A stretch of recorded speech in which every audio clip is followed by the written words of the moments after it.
말씀 고린도후서 13장 8절 말씀입니다. 찾으신 줄 알고 봉독 드리겠습니다. 고린도후서 13장 8절 말씀입니다. 우리는 진리를 거스려 아무것도 할 수 없고 오직 진리를 위할 뿐이니 우리가 약할 때에 너희의 강한 것을 기뻐하고 또 이것을 위하여 구하니 곧 너희의 온전하게 되는 것이라. 우리 오늘 성경적 교회론, 성경적 교회란 무엇인가 6강 강의를 지난 2주 전에 이어서 계속해 가도록 그렇게 하겠습니다.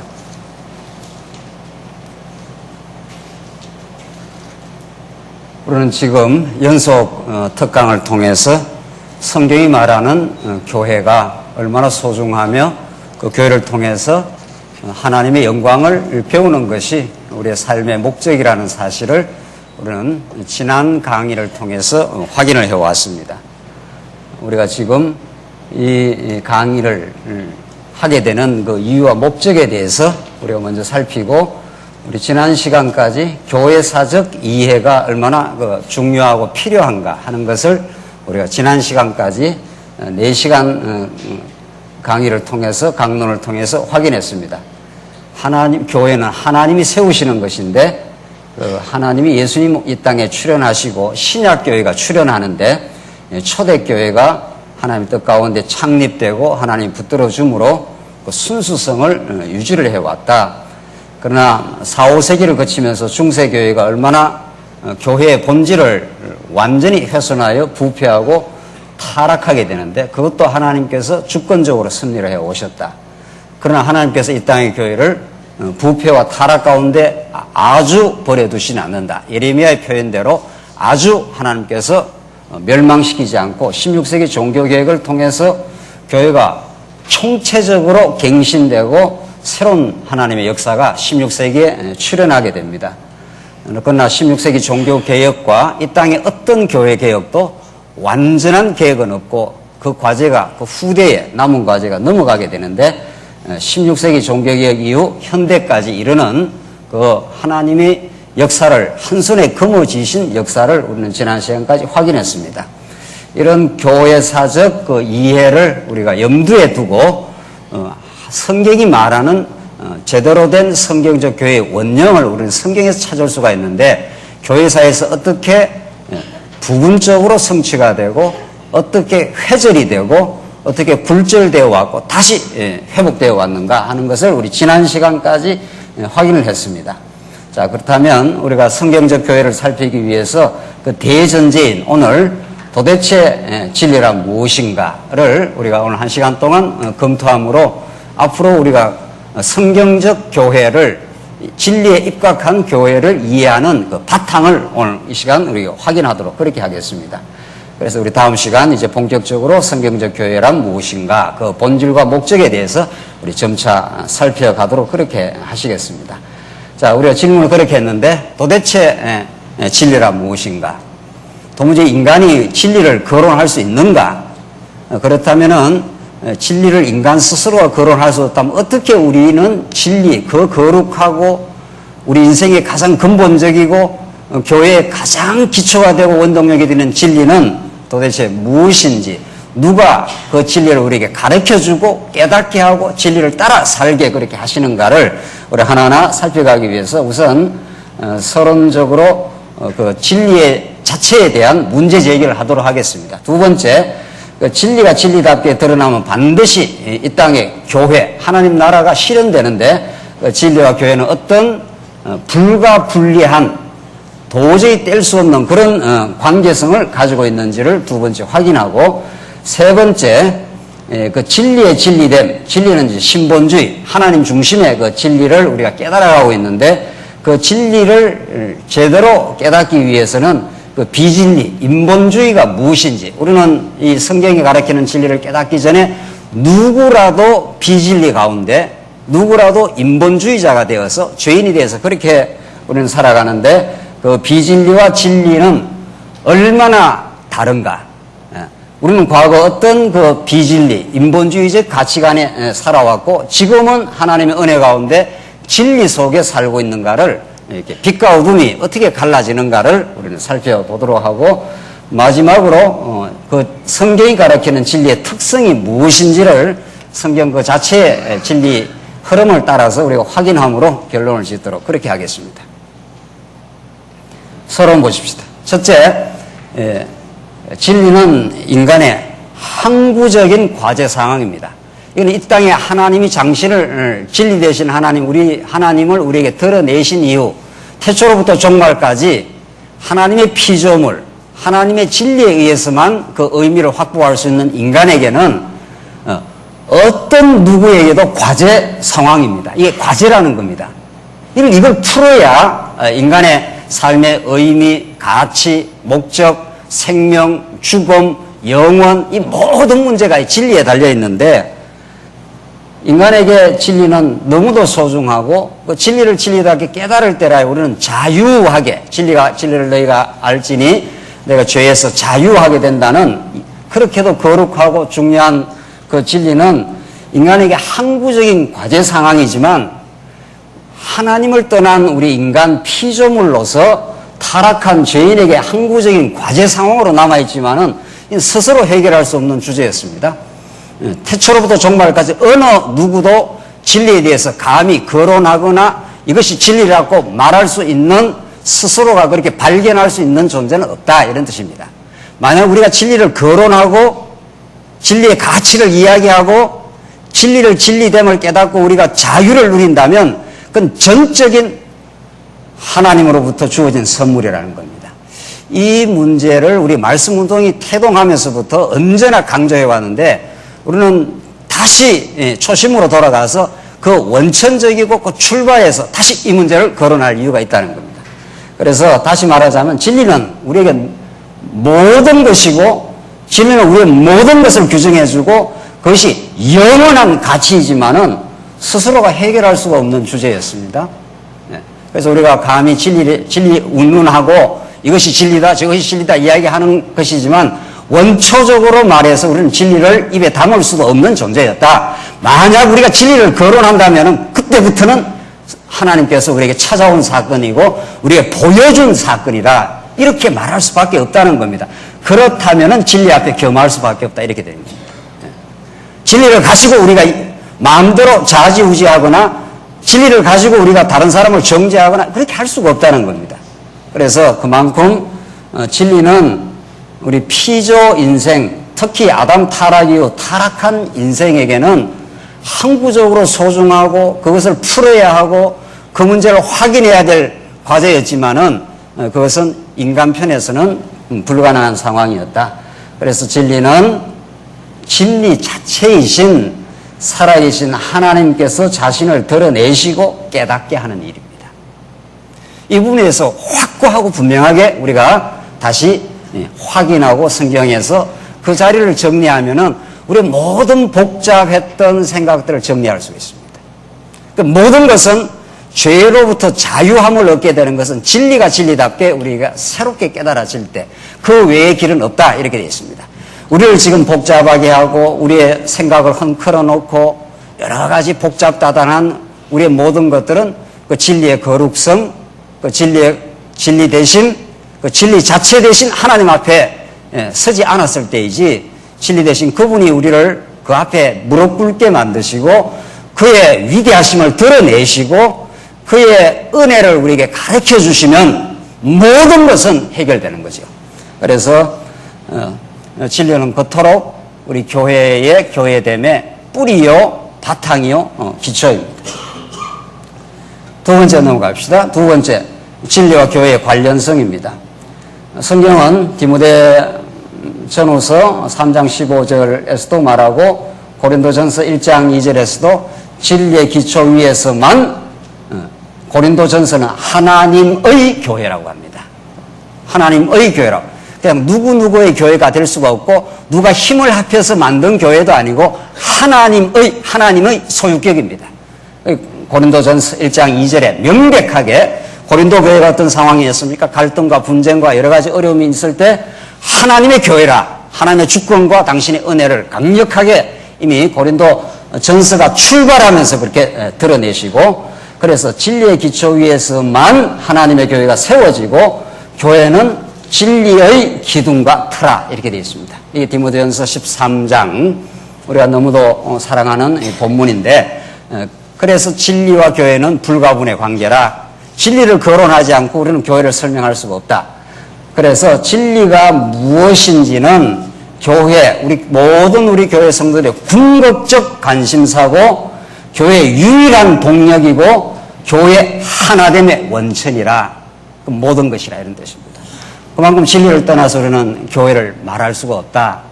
그것이 지금 말씀운동이 태동되고, 아니 태초로부터 하나님이 당신을 드러내시고 태초에 3대 언약을 세워서서 구약적인 하나님 나라를 하나님이 세우겠다 하신 하나님은 예수 그리스도를 통해서 이 땅에 하나님 나라로서의 교회를 이 땅에 출현하고부터 이 진리와 교회는 뗄 수 없는 관계다 하는 것을 우리가 익히 잘 알고 있습니다. 그 다음 보십시오. 세 번째, 우리가 이제 진리를 운운하고 그 거룩한 진리를 진리 대신 하나님에 대해서 이러쿵저러쿵 우리가 더러더러 하고 있기는 하지만, 우리는 그런 진리를 진리답게 신본주의, 하나님 중심주의, 모든 것이 하나님부터 말미암고 그로부터 주어지고 그로 돌아간다고 하는 그 진리를 우리는 이야기하기 전에, 그걸 우리가 배우고 깨닫고 터득하여 이야기하기 전에 우리는 비진리의 상태에 있었던 거죠. 그걸 우리는 다른 말로 인본주의 상태에 있었던 거죠. 이거 우리는 분명하게 알고 있고, 그걸 우리가 진리를 거론할 때 언제나 함께 우리가 진리를 거론한다는 것은 우리 스스로가 과거의 비진리의 상태, 스스로가 사람 중심주의 상태, 그 속에 있었다는 거죠. 우리가 그런 진리와 비진리를 성경은 명쾌하게 구분하면서 진리 되심을 정거하고 있습니다. 그래서 우리가 진리를 알아간다, 깨달아간다, 진리를 통해서 그리스도를 믿고 하나님 여호와를 우리가 믿어간다, 깨달아간다는 것은 그 비진리와의 언제나 대비를 통해서만 가능합니다. 빛의 고마움은 어둠의 경험 없이 빛의 고마움을 느낄 수 없듯이, 그래서 이 인본주의적 진리, 다른 말로 말하면 철학적 진리, 또 다른 말로 말하면 진리 아닌 비진리입니다. 진리이신 그리스도를 알아 하나님을 알고 믿기 전에는 누구나 인본주의자입니다. 그러니까 누구나 인본주의자입니다. 그걸 우리가 자각하고 우리가 진짜 그걸 인정하고 그 인본주의의 폐괴함을, 목이 고됨을 깊이 깨닫는 것이 진리의 진리됨을 깊이 깨달아가는 거죠. 그래서 누구나 철학자입니다. 누구나 자기 나름대로 세상을 바라보고 자기 나름의 선악 판단 기준을 갖고 있습니다. 그러니까 무슨 전문적인 철학자가 아니더라도 누구나 다 세상을 보고 이것이 옳다, 이것이 그러다, 이것이 좋다, 이것이 나쁘다는 그런 가치 판단을 누구나 합니다. 그거는 아주 어린아이도 합니다. 예. 그 세상에서 공부를 자꾸 하고 세상에서 더 세련된 공부를 한다는 건 그런 더욱 세련된 인본주의자가 될 뿐입니다. 그래서 죄인은 누구나 자기중심적인 철학도입니다. 누구나 자기중심적입니다. 이미 사물을 태어나서 볼 때 이미 자기중심으로 세상을 판단하는 거죠. 그걸 종교적으로 말한다면 자숭배적 철학입니다. 사단이 찾아와서 너 이걸 따먹으면 하나님과 뭐라고 그랬습니까? 같이 된다고. 그래서 그걸 따먹고 말았습니다. 그래서 모든 인간이 하나님처럼 돼버리고 말았습니다. 그래서 모든 인간은 어떤 일을 하더라도 자기 영광, 자기 숭배적 사상을 딱 갖고 있습니다. 그걸 세련된 사람은 많이 노출을 안 시키고 투박한 사람은 그걸 노출을 시키는 거죠. 그 차이가 있을 뿐입니다. 그래서 우리는 모두 그런 존재였습니다. 그걸 깊이 깨닫는 것이 진리의 진리됨을 깨닫는데 너무도 우리는 중요합니다. 그 정체를 우리가 확인하기 위해서 서양 철학으로부터 개략적으로 한번 살펴가 보겠습니다. 서양 철학은 존재의 철학이라고 합니다. 하이데거가 그 존재론을 설명하면서 왜 세상이 없지 않고 왜 존재하느냐? 이게 가장 궁극적 질문이라고 그랬습니다. 왜 이 세상이 존재를 하느냐? 이런 뜻입니다. 그에 대해서 우리 잘 질문하지 않잖아요. 그냥 뭐 존재하니까 존재하는 거지. 그러나 예민한 철학자는 그렇게 질문에 능합니다. 왜 사물이 존재하지 않고 이렇게 존재를 하느냐? 이렇게 해서 존재론으로 시작이 됩니다. 플라톤도 마찬가지고. 그래서 인간이 이성을 가지고 형이상학이라고 하는 이 보이는 세상은 누구라도 조금만 생각한다면 잠시 있으면 사라집니다. 조금만 있으면 부패하고 쇠하고 다 사라지고 맙니다. 그러니까 진짜로 존재하는 무엇이 있을 거 아니냐? 이것이 서양 철학의 출발이었습니다. 진짜 존재하는 존재는 뭐냐? 이걸 플라톤이 물었습니다. 그리고 그것을 탐구했고 그걸 이데아라 이렇게 설명을 하기 시작했습니다. 그러나 그 모든 시도들이 허탄하고 관역을 빗나간 화살이었다는 걸 우리가 알 수 있습니다. 뭐 그렇게 해서 2000년 동안 쭉 왔습니다. 2000년 넘어 쭉 왔는데 이제 현대 과학이 진리를 이제 말하는데 현대 과학은 이성을 의존하긴 하지만 더욱 경험을 강조하면서 최근에 캠브리지 대학의 과학사 과학철학으로 그 캠브리지 대학에서 한국인이 유일하긴 않지만 다른 뭐 경제학자 한 사람이 있습니다만은 그 장하습 교수가 작년에 한국에 와서 특강을 했는데 뭐라고 했는가 하면 이제 과학에서는 진리를 말할 수 없다.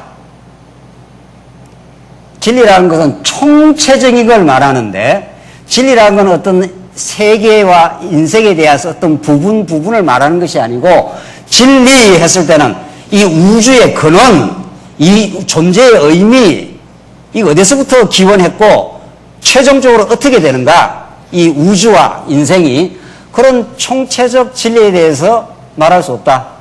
그저 사물의 진상, 사물이 어떻게 좀 생겨 먹었는지에 대해서 조금 그저 거론할 뿐이다. 이게 아주 정직한 과학 철학자죠. 네.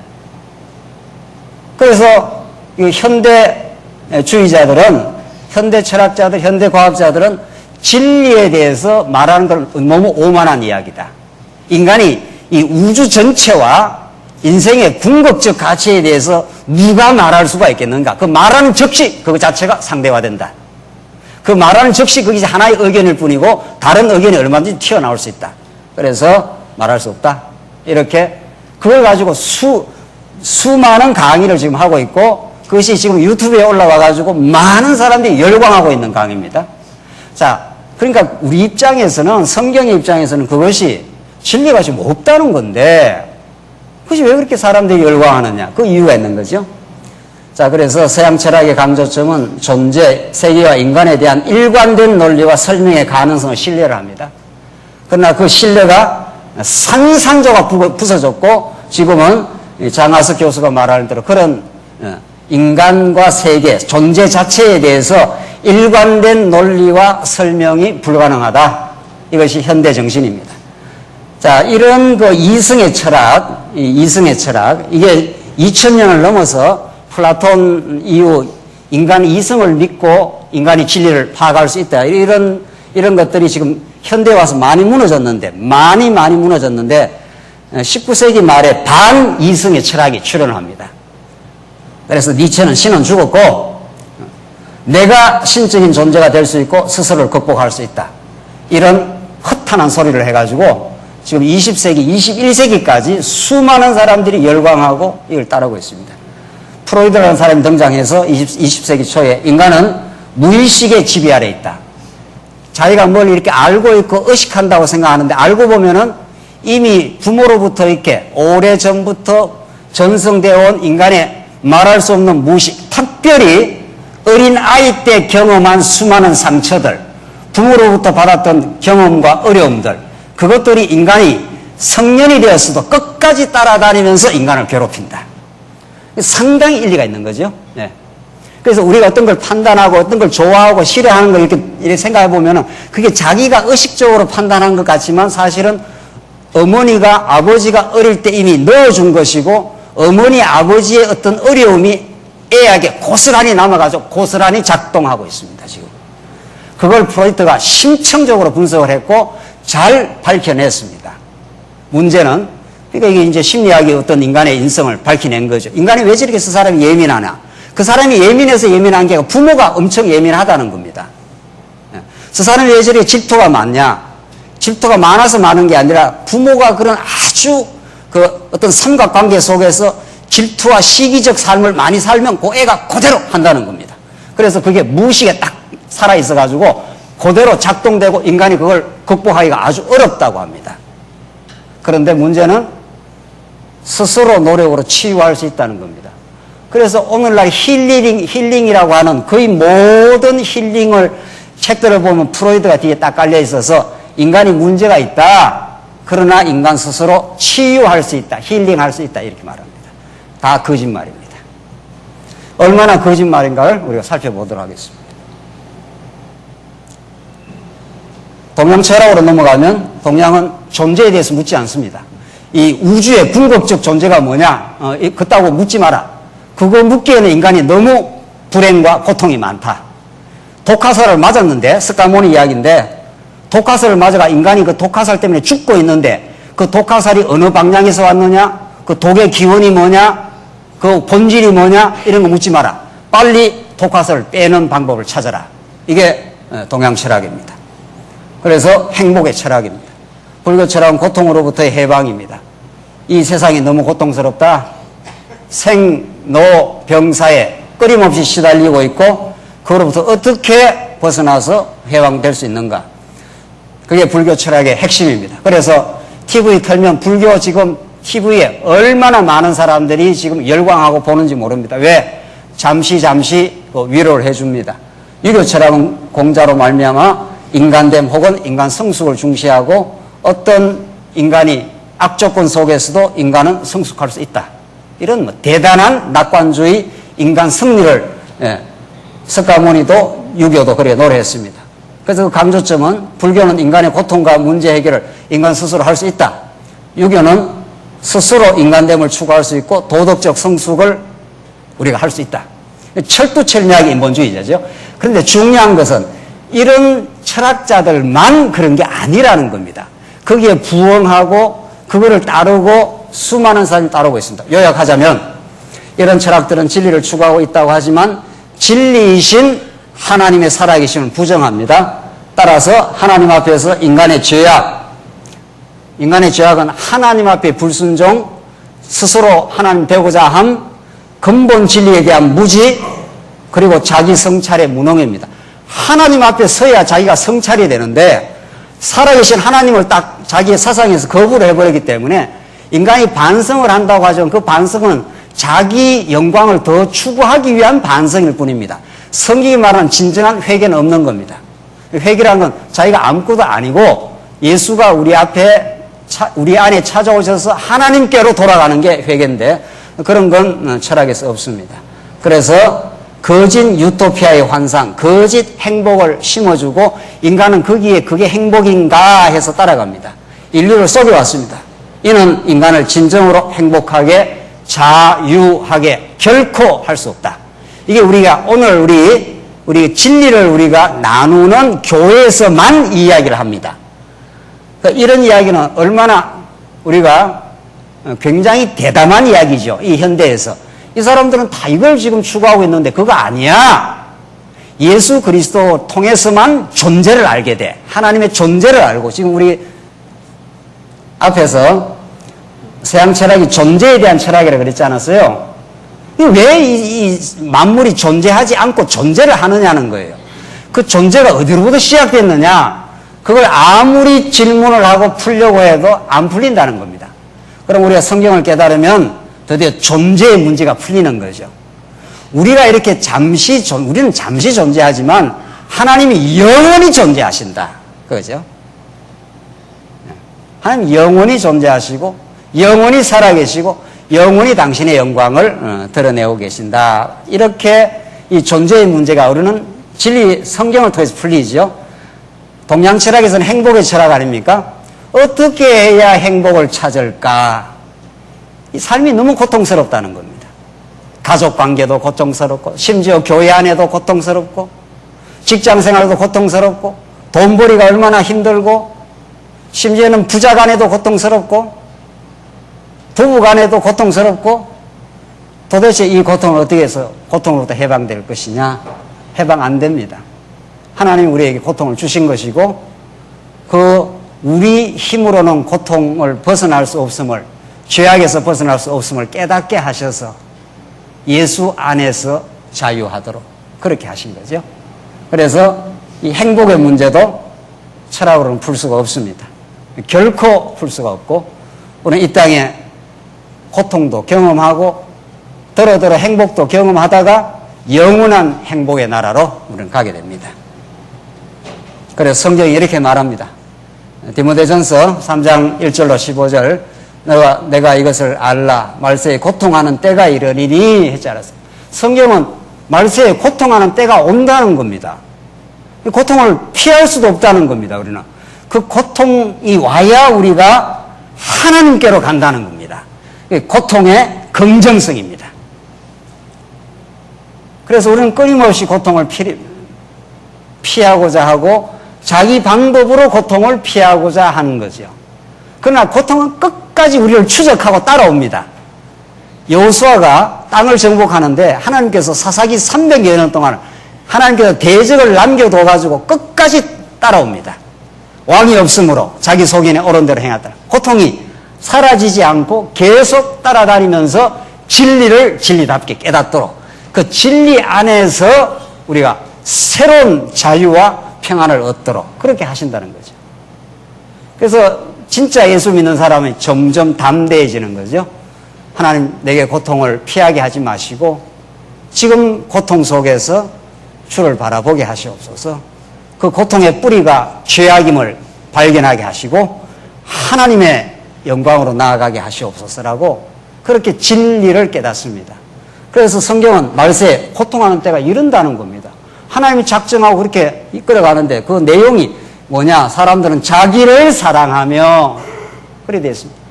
엄청 우리는 우리 자신을 사랑합니다. 돈을 사랑하며 순서가 그렇게 되어 있습니다.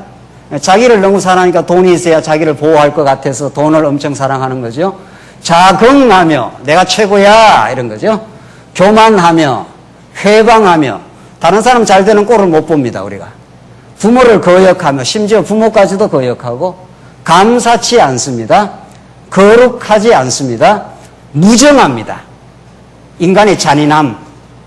인간은 다른 사람이 짓밟고 또 짓밟아버려야 끝납니다. 모든 게. 그게 인간입니다. 그래서 은혜가 오지 않으면 우리는 그렇습니다. 원통함을 풀지 않습니다. 제가 이번에 프로이드 이야기했지 않습니까?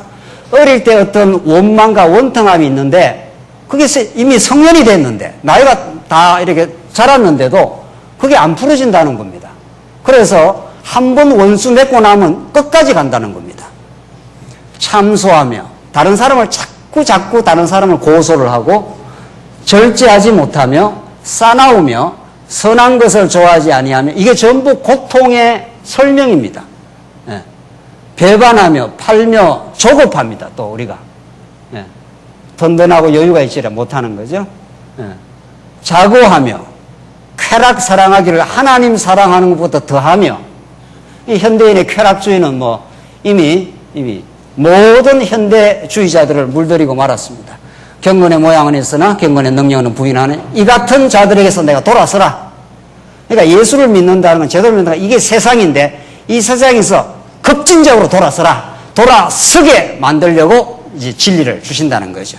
그래서 진리를 진리답게 깨달으면 이런 고통의 내용들이 점점 이 고통으로부터 자유하게 됩니다. 자기 사랑하지 않냐. 예수 사랑을 하니까 자기 사랑 없어지고 돈 뭐 있는 만큼 감사하게 되고 하나님 충분하게 내게 주셔서 감사합니다. 내가 내 가진 것으로 여호와는 나의 목자시니 내게 부족함이 없습니다. 이렇게 오늘 여러분과 제가 이렇게 말씀 들으며 그렇게 감사합니다. 오늘 하나님이 내게 주신 것이 충족합니다. 그게 진리를 잘 깨달은 사람입니다. 자, 진리가 무엇이냐도 중요하지만 진리를 잘 깨달은 상태가 하나님께 우리에게 주시는 상태가 그런 것들입니다. 자긍 안 합니다. 하나님이 나를 나되게 하셨다고 믿고 점점 부모를 거역하다가 점점 순종하게 되고 감사가 넘치고 그래서 우리가 그런 삶으로 하나님이 바꾸어 가십니다. 그래서 악한 사람들과 속이는 자들은 더욱 악하여져서 속이기도 하고 속기도 한다. 이게 사도 바울이 예언을 해놨습니다. 반드시 이렇게 될 거다. 고통하는 때가 오고 세상이 이렇게 돌아간다. 그리고 우리를 많이 속이게 될 거고 속이기도 하고 속기도 한다. 그러나 너는 배우고 확신한 일에 거하라. 이게 바울이 노년에 젊은 디모데한테 아주 어린 디모한테 준 유언과 같은 말씀이고 우리한테 주시는 말씀이지. 그래서 우리가 깜짝 놀랄 이유가 있는 거죠. 우리는 너무도 세속주의에 물들어 있고 이게 다 세속주의입니다. 이 세속주의에 물들어 있다가 깜짝 놀라서 진리 안으로 하나님께서 인도하시는 거죠. 넘어가겠습니다. 이제 신본주의적 진리입니다. 계시적 진리입니다. 계시는 하나님이 자신을 열어서 이렇게 우리에게 나타나시고 보여줍니다. 아브라함이 하나님을 찾아간 적이 없습니다. 사도 바울이 하나님을 찾아간 적이 없습니다. 하나님이 아브라함에게 갈대아 우리에 자기를 드러내 내가 지시할 땅으로 가라 이렇게 드러내 보여주었습니다. 그걸 우리는 계시라고 합니다. 사도 바울이 예수를 찾아 나선 게 아니라 오히려 예수를 믿는 사람들을 죽이려고 갔는데 예수님이 다메섹 도상에 이렇게 나타나신 거죠. 사도 바울에게 나타나신 거죠. 그래서 바울이 그걸 깨닫고 평생을 하나님께서 깨닫게 한 진리라 그렇게 말했습니다. 그래서 갈라디아서에 바울이 뭐라고 정리를 하는가 하면 계시적 진리인데 하나님에 대한 영원한 진리는 인간 편에서 노력이나 연구, 우리 연구도 많이 말하잖아요. 성경신학 연구소에서 연구 말하지만 그것도 일반에서 말하는 연구하고는 너무 다릅니다. 내가 열심히 연구했더니만 진리를 깨달았다. 그렇다고 소리를 못하는 거죠. 하나님이 보여주시고 눈을 열어주시고 성경을 읽게 하시고 뭐 그런 연구죠. 그래서 내가 노력하고 연구해서 포착할 수 있는 실체가 아닙니다. 도무지 진리에 대해서 우리가 그렇게 말할 수가 없습니다. 그것은 전적으로 하나님으로부터 드러내 보여주시는 겁니다. 그러니까 우리가 조금이라도 진리를 깨달았다는 것은 그분으로부터는 은혜라는 거죠. 그래서 사도 바울이 갈라디아서 1장 11절로 12절 형제들아 내가 너희에게 알게 하노니 내가 전한 복음이 이 복음 진리가 사람의 뜻을 따라 된 것이 아니라 이는 내가 사람에게서 받은 것도 아니요 배운 것도 아니요 오직 예수 그리스도의 계시로 말미암은 것이라 명쾌하게 딱 규정을 해놨습니다. 그래서 이 진리는 계시를 떠나서는 한 마디도 할 수가 없는 겁니다. 자, 이제 그 계시를 인정해온 우리 믿음의 선진들이 있는 거죠. 우리는 적어도 종교개혁 500년 동안 구속사적 신본주의라 합니다. 이걸 우리는 세미 신본주의라고 이렇게 우리가 이름을 붙이죠. 제대로 된 신본주의가 아니라 이런 뜻이죠.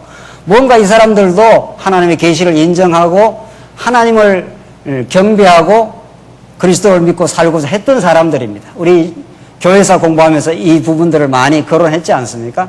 뭐 이분들이 뭐 모자라서 그런 게 아닙니다. 이분들이 잘못해서 그런 것도 아니고 하나님께 이 시대에 이 정도 보여주신 거죠. 그걸 디딤돌로 해서 하나님은 더 지금 전진하고 있는 중이죠.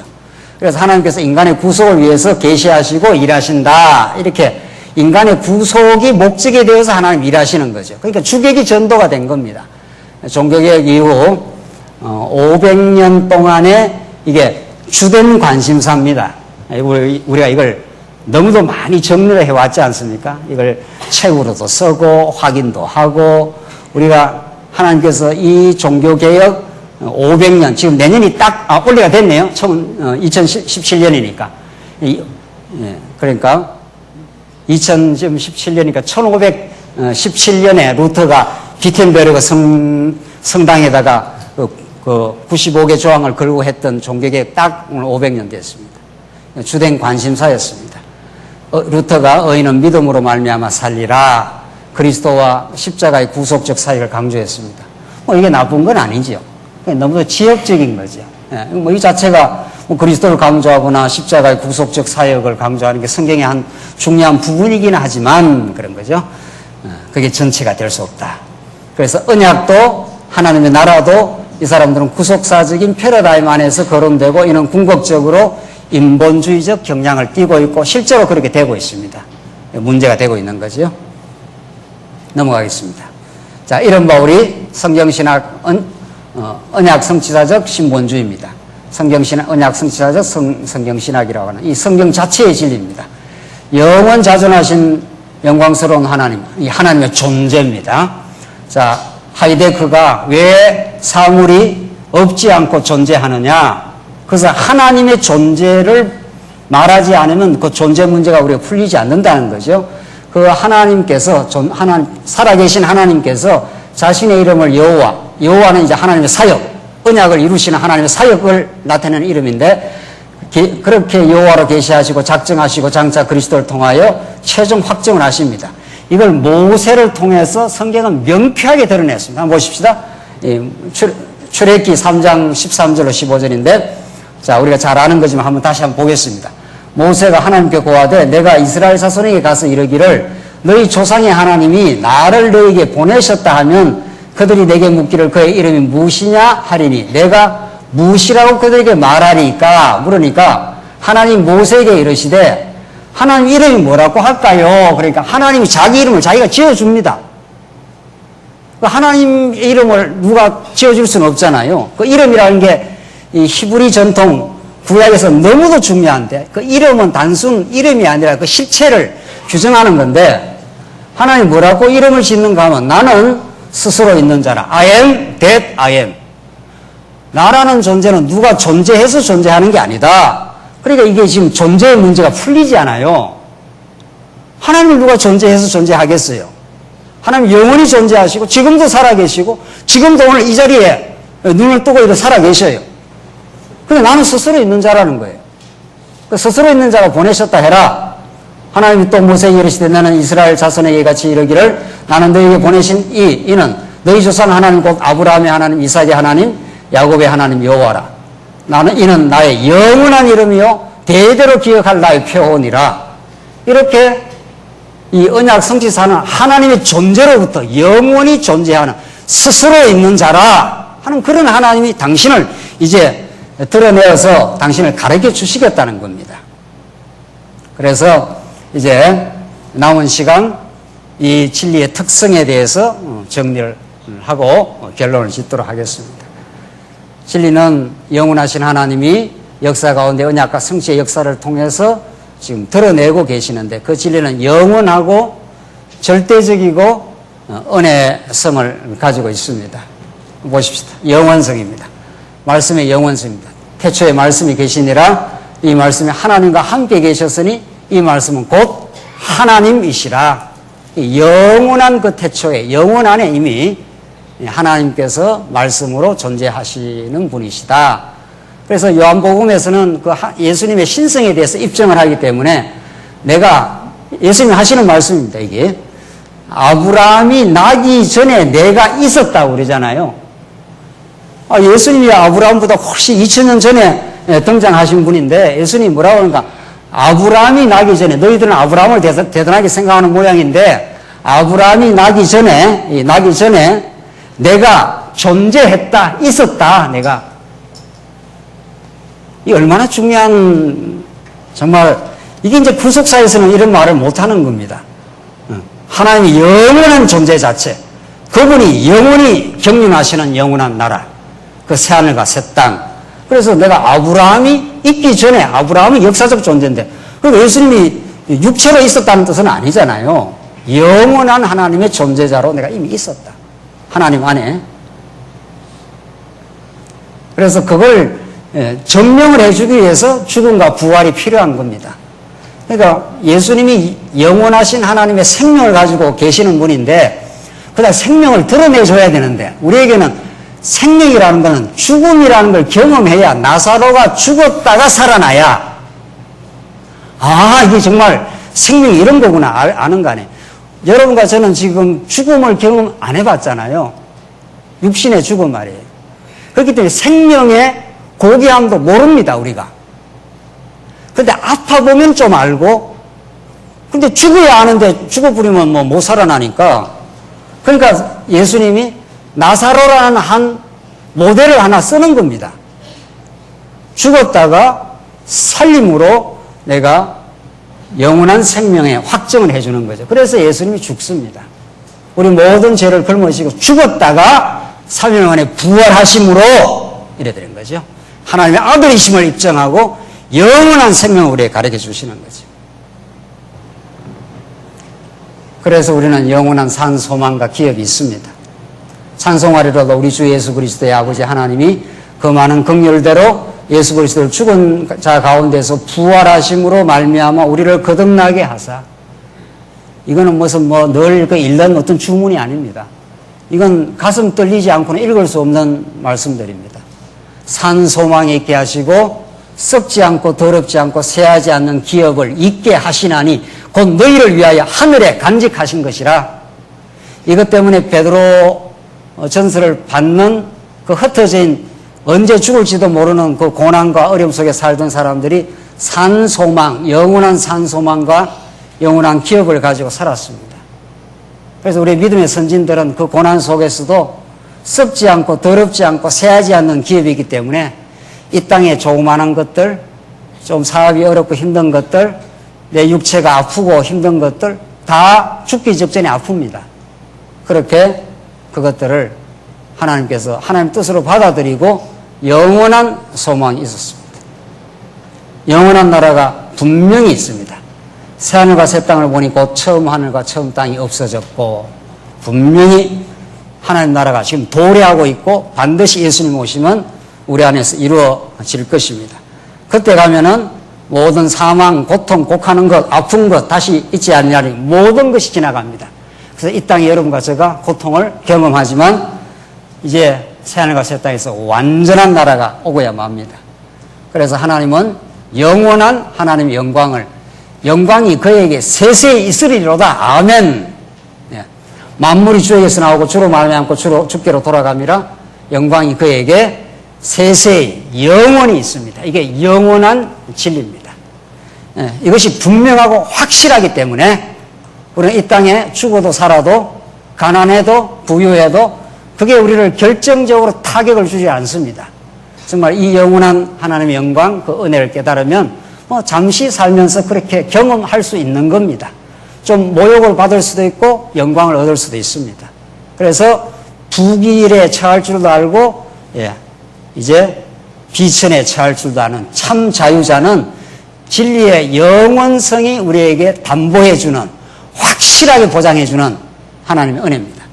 이제 절대성으로 넘어가겠습니다. 성경에 여러 가지 주장들이 많지만 타락, 이신칭의, 하나님 나라, 교회 건덕, 성장, 종말 이런 내용도 중요하지만 성경이 절대적이라 하는 건 하나의 문장, 사건을 뜻하는 게 아니고 하나님에 관한 절대적인 진리를 말하는 것이고 이 모든 것들은 그걸 드러내는 요소일 뿐입니다. 하나님의 살아계심, 이것처럼 절대적이고 절대적 진리요, 절대적 사실도 없습니다. 그러니까 현대인들은 이게 가장 절대적이지 않다고 보는데, 야, 하나님 어디에 살아계시냐? 증명해라는 거예요. 현대 과학자들이. 그러나 이것처럼 우리 예수 믿는 사람은 하나님의 살아계심처럼 절대적인 게 없다고 믿어진 겁니다, 우리가. 그래서 하나님의 속성은 전능성, 신실성, 주권성, 영원성, 자비성인데 이게 다 절대적인 겁니다. 절대적으로 전능하고 절대적으로 신실하고 절대적으로 주권적이고 절대적으로 영원합니다. 하나님의 자비하심을 아무도 막을 수가 없습니다. 여러분과 저에게 다가온 자비성을 아무도 건드릴 수도 없습니다. 그런데 인간은 놀랍게도 이 반대입니다. 인간이 얼마나 무능한지, 인간이 얼마나 신실하지 않는지, 인간이 얼마나 노예인지 종인지, 인간 잠시 있다 사라집니다. 우리 인간이 얼마나 무자비한지, 그걸 역사는 이 둘을 잘 보여주시고 그 하나님의 위대한 이 속성을 깨달으면 우리 인간이 이렇게 변합니다. 우리가 그리스도 안에 있으면 능력이 공급되어서 삽니다. 그리스도 안에 있으면 신실하지 못했던 우리들이 믿음도 가지게 되고 그리스도 안에 있게 되니까 사랑의 종으로 성화가 됩니다. 죄악의 종로로 가다가 사랑의 종으로, 이 교회입니다. 그리스도 안에 있게 되니까 우리가 잠깐 살지만 영원한 소망이 있습니다. 그리스도 안에 있으니까 자비한 마음을 긍휼한 마음을 가지게 됩니다. 우리 지체가 많이 힘들어하니까 이렇게 우리도 긍휼을 느끼게 됩니다. 그래서 놀라운 하나님의 살아계심과 그 위대한 속성이 그리스도를 통해서 우리 안에 반영되기도 합니다. 마지막으로 은혜성입니다. 자, 우리가 영원성을 이야기했고 절대성도 이야기했습니다. 마지막에 성경이 가르치는 진짜 진리, 그 진리를 깨닫게 되는 우리는 하나님의 진리가 선물로 주어졌다고 믿습니다. 진리와 삶에 대한 모든 것은, 자, 이제 우리 결론인데, 하나님으로부터 주어진 선물로서의 은혜입니다. 어떤 것도 내 것이 없습니다. 우리는 잠깐 빌려 쓰다가 그냥 갈 뿐입니다.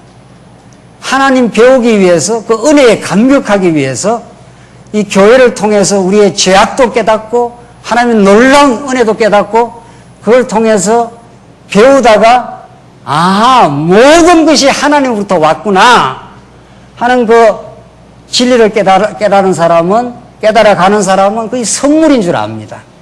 그래서 참 감사합니다. 범사가 감사하게 되는 거죠.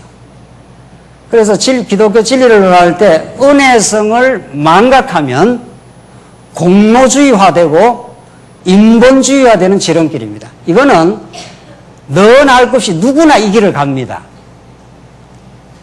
이거는 특정 어떤 사람이 그런 게 아니고 누구나 그렇습니다. 누구나.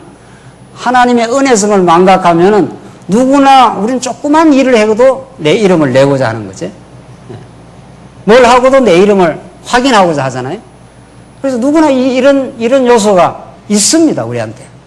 그래서 모든 인본주의적 접근은 하나님의 은혜성을 망각하고 인간 자아의 영광과 공로를 추구, 이는 사단의 가장 강교한 유혹입니다. 그래서 이게 세속주의, 유대주의인데 이것이 교회 안에 우리 신령 안에 언제나 침투하고 있습니다. 그래서 우리가 감사를 잃어버리고 뭔가 우리가 했다고 착각을 하고 그래서 사단의 유혹에 잘 넘어가는 존재입니다. 그래서 오늘 기도한 대로 사단이 우는 사자처럼 우리를 배회하다가 빈틈만 있으면 파고 들어옵니다. 그래서 우리가 잘 싸워가라는 것은 다른 사람하고 싸우는 게 아니고 내 안에 파고 들어오는 이 어둠의 권세하고 잘 싸우고 그 정체를 잘 확인하고 진리 안에 승리한다는 것은 하나님의 영원한 진리를 깨닫고 절대적 진리를 깨닫고 그 은혜를 누리는 사람입니다. 자, 오늘 이 결론 아니겠어요? 네. 정말 우리가 그 은혜를 누리고 있는지, 그 은혜를 누리면 우리는 감사가 넘칠 거고, 그래서 우리는 그래서 복잡하고 어려운 생각들을 다 깔아앉히게 될 거고, 우리의 눈이 맑아지게 될 거고, 그렇게 아글아글하지 않을 겁니다. 편안과 감사를 누리게 되는 것은 모든 것이 은혜라고 깨달을 때입니다. 그래서 에베소서는 교회 설립의 기초를 설명하면서 모든 것은 하나님의 은혜의 영광을 드러내기 위한 목적에서 이루어지고 있다고 그럽니다. 자, 이걸 우리 보입니까? 한번 같이 읽었으면 좋겠는데요. 네. 에베소서 한번 같이 한번 읽어봅시다. 시작. 찬송하리로다. 하나님 곧 우리 주 예수 그리스도의 아버지께서 그리스도 안에서 하늘에 속한 모든 신령한 복으로 우리에게 복 주시되 곧 창세전에 그리스도 안에서 우리를 택하사 우리로 사랑 안에서 그 앞에 거룩하고 흠이 없게 하시려고 그 기쁘신 뜻대로 우리를 예정하사 예수 그리스도로 말미암아 자기의 아들들이 되게 하셨으니 이는 그의 사랑하시는 자 안에서 우리에게 거저 주시는 바 그의 은혜의 영광을 찬미하게 하려는 것이라. 너무 분명합니다. 성경 66권 다 아는 것도 중요하지만 이렇게 에베소서가 하나님 우리를 예정하시고 도무지 당신의 아들을 이 땅에 십자가에서 갈기갈기 찢으시고 피와 물을 다 쏟으시고 성령을 선물로 보내서 우리로 하여금 인치시고 진리를 깨닫게 하시는 그 모든 것들은 은혜의 영광을 찬미하게 하려고 그랬다고 합니다. 우리는 그 진리의 본질로 돌아가게 되는 것이 중요합니다. 그렇게 하면 모든 것이 은혜입니다. 누구를 탓할 것도 없고, 그래서 자기를 탓할 것도 없고, 그래서 하나님이 그 은혜의 영광을 찬미하게 하려는 선을 이루시려고 우리의 모든 역사를 이루어왔다고 하는 겁니다. 그 안에 우리의 마음의 평강과 자유와 그런 참 감사가 있습니다. 진리는 그렇게 위대합니다. 그 살아계신 그 진리는 이 에베소서, 그리고 이 에베소서를 포함한 성경 전체가 우리에게 가르쳐주는 겁니다. 아브라함 하나님께서 약속하셔서 가나안 땅으로 얼마든지 인도해 갈 수 있습니다. 그래서 그 땅에서 자손 번창하고 땅 정복하고 거기서 얼마든지 왕을 줘가지고 그 나라를, 그 가나안 땅에서 나라를 이루어줄 수 있습니다. 하나님은 그렇게 안 합니다. 왜? 그 은혜임을 알게 하려고 하나님은 애굽이라고 하는 400년 종살이를 시킵니다. 말할 수 없는 고난 속에 집어넣고 거기서 또 건져내는 것도 10재앙, 아무리 앞에서 재앙을 해도 못 나옵니다. 6월절 어린 양의 재앙으로만 나옵니다. 예수로만 나오는 거죠. 거기서 건져내고 나서도 일주일만 하면 가는 길을 광야 40년을 돌립니다. 여러분과 저에게 지금도 돌리고 있습니다. 계속. 왜? 은혜임을 알게 하시려고. 우리가 예수 믿는 게, 오늘 교회 멤버가 된 게, 그리고 진리를 깨닫는 것이 은혜임을 알게 하려고 광야에서 계속 하나님께서 훈련시키고 있습니다. 그 훈련 죽는 날까지 끝나지 않습니다. 마침내 약속의 땅 새하늘과 새 땅에 가면은 하나님만 노래 부르게 될 것입니다. 이스라엘 국가 보십시다. 은혜임을 알게 하려고 하나님께서 멀쩡하게 다윗 솔로몬 시대에 나라 잘 만들어줬습니다. 기가 막히게 나라를 건설하고 솔로몬 통해서 그 화려하고 놀라운 하나님의 이름을 두신 그 성전까지 딱 만들어 놓고 그게 은혜라 하는 걸 깨닫게 하기 위해서 와르륵 무너뜨리게 하시고 다시 세워주십니다. 반드시 때리고 싸맵니다. 그렇게 해서 하나님의 목적을 반드시 이루십니다. 어떤 것도 하나님의 이 목적을 향해서 내가 살아있어. 모든 것이 은혜야. 이걸 하나님께서 천둥보다도 더 강력한 메시지를 가지고 하나님의 말씀을 통해서 오늘 현실을 통해서 우리에게 생생하게 지금 보여주고 있습니다. 결론입니다. 우리 오늘 짧은 시간 진리에 대해서 감히 논했습니다. 그 진리는 인간이 소유하거나 인간이 좌지우지할 수가 없습니다. 도무지 진리를 거론할 수 있다는 것은 진리 그 자체이신 그리스도의 것입니다. 그분이 우리에게 이렇게 분배를 해주는 겁니다. 여호수아가 땅을 분배해 주듯이 어떤 사람이 조금 더 많이, 조금 더 적게, 그러나 그 모든 것이 하나가 되어 하나님의 나라를 이룹니다. 그 모든 역사와 현실을 통해 그리스도의 몸된 교회를 통해 역사와 현실을 통해서도 우리 지금 오늘 이 작은 의미의 이 보이는 이 교회뿐만이 아니라 우주 전체의 역사와 현실을 통해서 당신이 진리라는 걸 지금 우주 만방에 지금 우주가 지금 말은 없어도 계속 지금 웅변으로 설명하고 있습니다. 그래서 하나님의 영원한 영광만이 드러나고 그것이 진리의 진리됨입니다. 그런데도 놀랍게도 우리는 아무 공로 없이 우리 택함 자녀는 그 진리 안에 기쁨과 영광스러움과 자유함을 은혜로 우리가 누리게 되었습니다. 이게 결론입니다. 이게 오고 오는 우리 진리 운동을 우리가 하나님께서 하게 하고 그 진리의 깃발을 펄럭일 때마다 우리는 진리를 거스려 아무것도 할 수 없습니다. 진리를 거스려서 하게 될 때마다 완전히 붕괴될 겁니다. 진리를 거스려서 우리는 아무것도 할 수 없습니다. 오직 진리를 위할 뿐이라고 바울이 예수는 우리 왕이시라고 그분을 거스려서 우리가 할 수 있는 일이 없습니다. 그래서 우리가 약할 때 너의 강한 것을 기뻐하고 여기서 이제 교회론이 나오는 겁니다. 진리에 대해서 말하고 반드시 사도 바울은 그 교회를 설명하는데 우리가 약할 때 너희가 강한 것을 기뻐하고 바울이 약한 존재가 아닙니다. 믿음이. 그러나 교회가 강해지기 위해서 바울이 얼마나 약한 것을 자랑하고 약한 것을 자처했는지 모릅니다.